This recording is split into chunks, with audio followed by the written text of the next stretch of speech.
nanti tipnya buat yang fluid connect, entah pakai CH341 itu atau pakai pun UV, kita nggak perlu itu solder tegangan EPROM-nya, kita pakai tegangan. Kalau mau kita upgrade firmware itu ya, buat meminimalisir gagal upgrade itu paling nggak kita harus factory reset dulu. Ini saya upgrade dari tadi ini, downloadnya sudah selesai. Ini nggak jalan-jalan dari tadi, katanya jangan dimatikan. Udah hampir setengah jam nih. Prosesnya masih situ, nggak dapat satu kotak. Oke ya, udah jelas kasusnya ya, ini langsung kita buka aja. Tadi udah gagal upgrade, waktu upgrade firmware dia stop. Ini dari Mas Edi yang ada di Madura. Kalau proses upgrade firmware yang pakai di EPROM itu sebenarnya udah ada di video saya yang dulu, tapi ini Mas Edi bilang suruh videokan dan suruh upload ya, nggak apa ya. Ya, nanti saya perjelas bagian pin out yang mana, gimana kalau proses nggak mudah connect itu harus gimana. Oke ya, ini tipe ini upgrade firmware stuck, nggak jalan terus dicabut langsung otomatis ya mati. Oke ya, kita buka. Apa nih? Buat kirim balik ke alamat saya. Oh kirain buat uang rokok mas.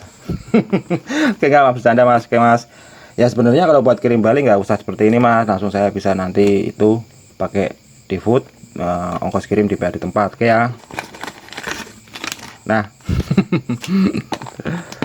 oke, ada adaptor. Nah ini yang T2 new yang body oval ya, ini gagal upgrade ya, ada remote. Oke, langsung kita tes.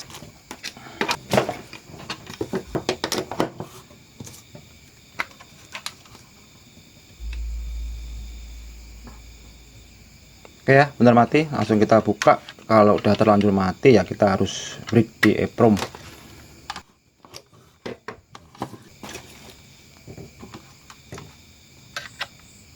Oke ya, udah nggak segel, sebenarnya udah pernah dicek, apa mungkin dibuka dilihat ada alko yang meletus apa enggak. Ya enggak lah, kalau kasus gagal upgrade saya yakin kembalikan firmware DAM originalnya pasti nyala. Dan sebenarnya buat tipe ini saya punya nih yang tipe terbaru ya, ini udah terbaru mas, nanti sepertinya punya ya, nanti saya cek ya. Ya buat bridge seperti biasa pak, saya pakai UV box ya, sepertinya ya nggak harus pakai UV box, sebenarnya pakai CH341 juga bisa ya, masih utuh. Ini langsung saya bridge firmware DAM.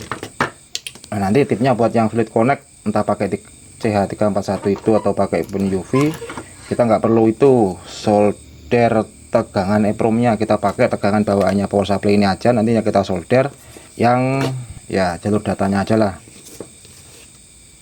ya. Ini biasa saya pakai ini, saya nggak punya catok ya, kalau bisa masih pakai ini ya nggak perlu beli catok lah, daripada keluar warung lagi ya. Saya pakai ini ya, yaitu sama aja, pakai catok lebih mudah, saya pakai ini aja nih.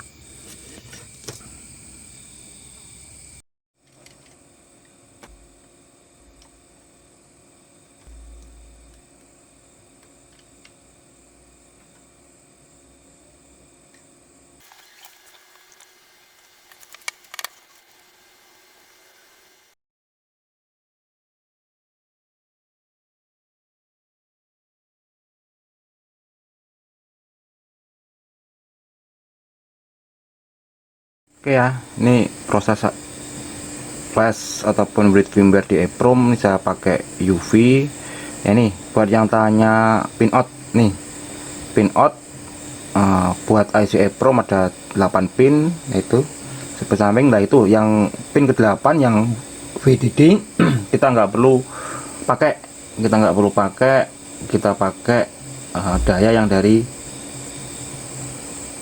adaptor.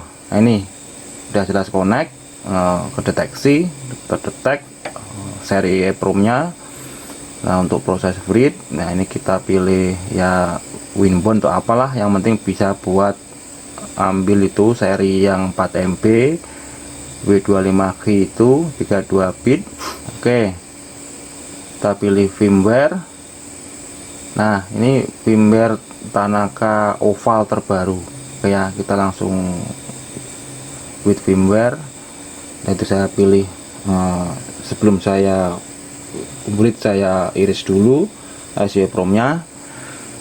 Nah ini proses breed firmware. Nah ini iris. Oke, ini baru breed. Nah kan kalau mau clear lah istilah IC EPROM kosong ya kita harus iris flash dulu baru kita breed firmware.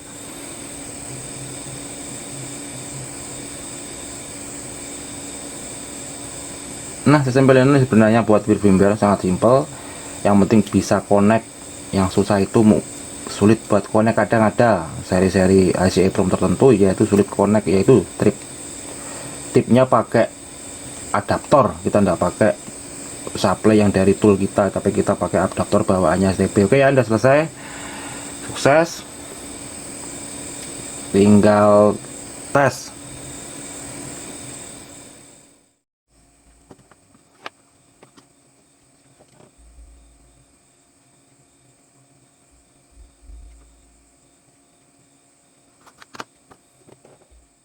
Ya tinggal tes ya gini, kalau mau kita upgrade firmware itu ya buat meminimalisir gagal upgrade itu paling nggak kita harus factory reset dulu.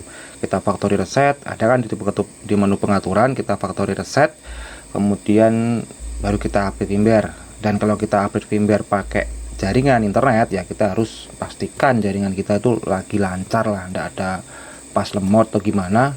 Nah itu untuk menghindari macet. Dan kalau udah macet, udah stuck ya otomatis kita mau nggak mau kita harus cabut adaptor. Otomatis kalau breed firmware tidak selesai ya otomatis mati karena firmware tidak sesuai atau firmware-nya korup. Oke ya, ini tinggal tes, tadi udah breed, kita tinggal tes, udah pastilah sepertinya pasti nyala kalau kasus awalnya memang gagal upgrade. Oke ya,